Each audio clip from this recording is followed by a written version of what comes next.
This week, Chicagoans joined people around the world in mourning the victims of last weekend's massacre in Orlando, a hate crime and an act of terror. The country is still reeling from the worst mass shooting in U.S. history. This past weekend, 49 people were killed and dozens others wounded as a gunman opened fire at Pulse, a gay nightclub in Orlando. After a 3-hour standoff, officers shot and killed the shooter, 29-year-old Omar Mateen, an American who proclaimed allegiance to leaders of ISIS. Vigils were held around the world, from London to Toronto to New York to here in Chicago. On Monday, hundreds of people, including Mayor Emanuel and other officials, came to the Center on Holstead in Chicago's Boys Town neighborhood to honor the victims. I'm just really glad to see all the people here. It's nice. I want us to unify in peace and to, as many of the speakers talked about today, unify through love and not hate. Let us together lift our voices, our spirits. Let us shout out so everybody on this planet can hear the awesome power of the human heart to choose love, to choose love. I dare you to choose love. And joining us to discuss this story and more are journalist and author Jen Weigel, Art Sims, radio host on WVON 1690 AM, and Doug Eibendahl, attorney and former general counsel of the Illinois Republican Party. And welcome, everyone. So we have gay pride events this month with the big parade coming up on the 26th. And Jen, what lessons do you think Chicago can learn from the tragedy in Orlando? Well, I think it's got everybody on high alert, there's no doubt. But as we've learned in the past with things that are public like this, like the Boston Marathon, you kind of can't stop crazy from showing up, right? So to think that we can do something that's going to prevent any sort of act, I mean, I agree that we should have more law enforcement on hand. That will be helpful. But when you're out in the open and you're public like this, I think that it's almost impossible, and I would like to know what everybody else thinks, but to think that we could prevent something like this when somebody has been planning something like it already, it's an impossibility. So coming from a place of not wanting to live in fear and going forward, right, and wanting to spread the love and connect and communicate, one can hope that that won't happen. But I don't think we can be realistic in thinking that we can prevent something like this from happening. Art, as we heard earlier, this is an act of terror as well as a hate crime. Is it a transformative movement for the gay community in some way?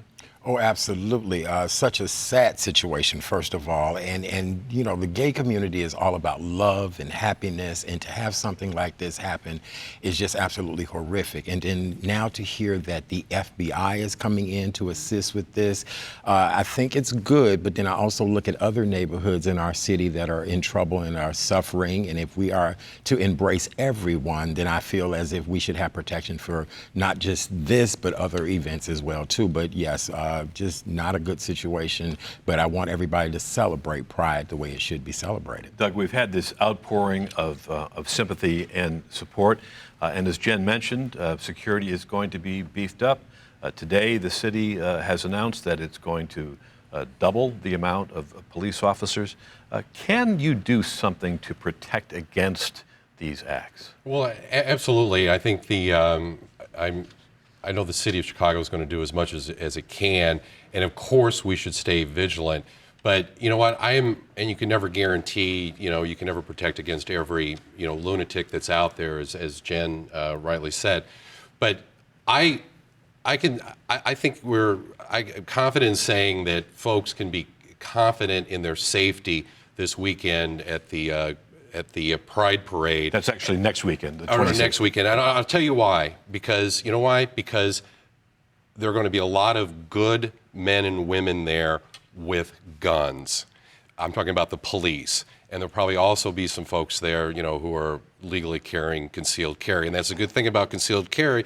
The bad guys don't know who is prepared to protect themselves. I think a big mistake the left has made is this idea that a gun-free zone is everything is fine.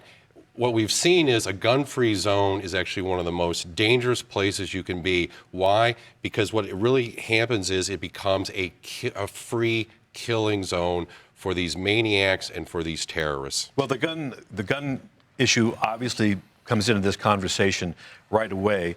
But as we look at Washington, one of the more modest proposals being debated right now is this idea that those who are on the terrorist watch list be prevented from buying guns or getting on airplanes. Jen, is that a reasonable approach? I think it is so absolutely important that anybody that is on this watch list be prevented from carrying a firearm ever. And I would love to know, Doug, as you know, you're talking about bringing guns to a love fest. I would love to know why Republicans are against having that law passed. I just need to know. It's kind of like, to me, not wearing a helmet on a motorcycle when you know it might prevent a head injury. Help me understand what the point is of somebody who is on a terrorist watch list having access to assault weapons. I think you're generalizing. I don't think that's the case. Actually, I'd be the first one to say that if someone can't fly, they shouldn't have a gun. What I want to know is this lunatic who killed all these innocent people in Orlando. Obama's administration had him in twice to talk to him, and had proof that he had talked about his hate and what he wanted to do, and they let him go both times, and yet he was able, not only was he able to buy a gun, but he was able to actually work for a security firm. That's what I want to know. Don't point the fingers at Republicans here. That's not where the blame is. And you know, it's all well and good. We can all for 16 hours over whether or not assault weapons should be available to people in the filibuster. You're telling me we can all sit around and sing "Kumbaya" and talk about love. That's not protecting anyone. Let me break in for one moment. Among the few Republicans to favor a ban on assault rifles. In fact, the only Republican in the Senate last time was Senator Mark Kirk. Right. And now we have an Illinois Republican Congressman, Bob Dole, who is saying, look, Republicans have to consider gun control.